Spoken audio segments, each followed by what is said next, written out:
Hello everyone, in this tutorial I will show you how to know the saved Wi-Fi password on laptop running on Windows operating system. Here my PC is running on Windows operating system.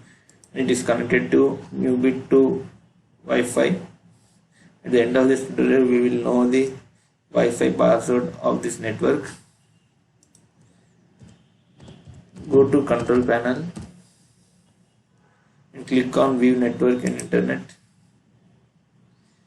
and click on view network status and tasks and go to change adapter settings,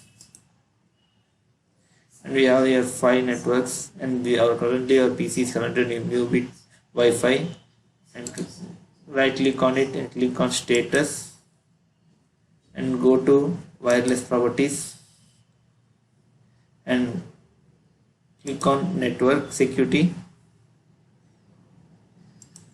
and this is the password of our Nubit to Wi-Fi password.